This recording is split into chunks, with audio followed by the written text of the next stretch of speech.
We would love now to hear from Tapiwa Gwenlisa Marange from Zimbabwe, again, representing University of Nebraska-Lincoln.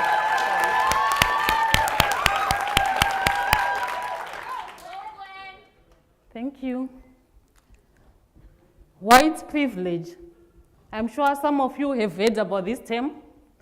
It's a term often used in the Western countries where they believe that if one is born with a white skin, he or she gets more privileges.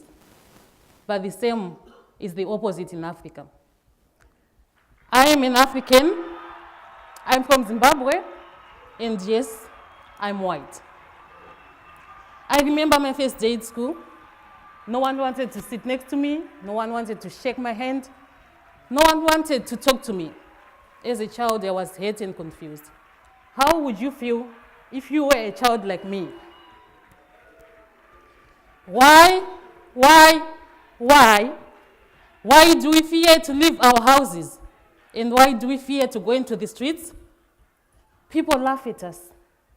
They call us names. They spit when they see us. Strangers come to touch and feel our skin. And as a woman, men might rape me.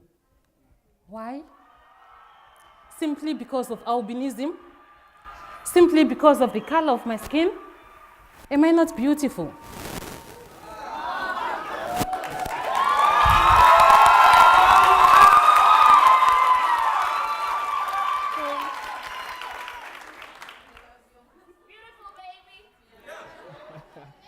So some might want to know what albinism is.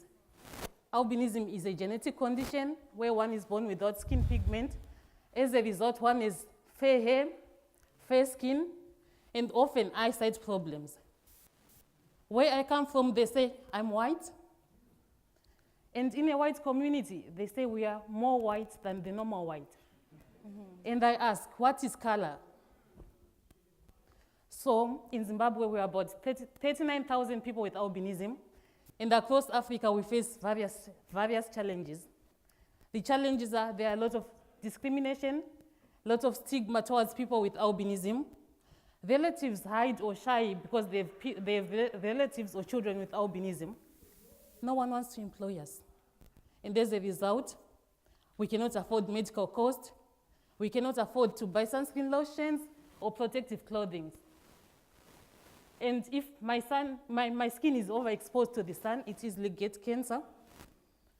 And then we realize that not only the society, but the sun is our biggest enemy as well.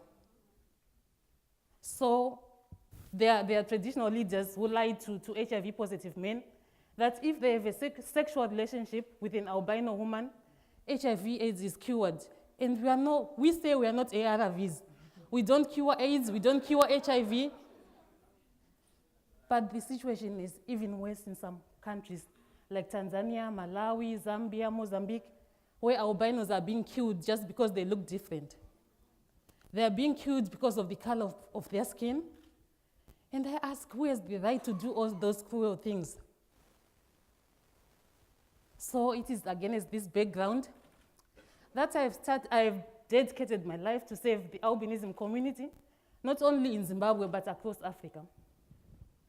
I have founded an organization called Alive Albinism Initiative, which looks out for people with albinism with a vision to empower people with albinism so that they rise and compete in the race of life.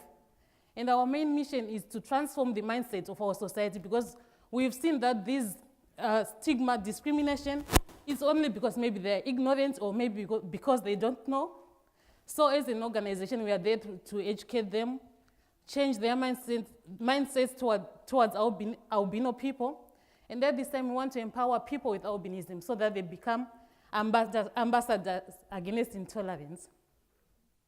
So at Alive, we have school visits, home visits, church visits, community meetings, and oftenly monthly coaching clinics where we want people with albinism to come, and we also try to give them hope again.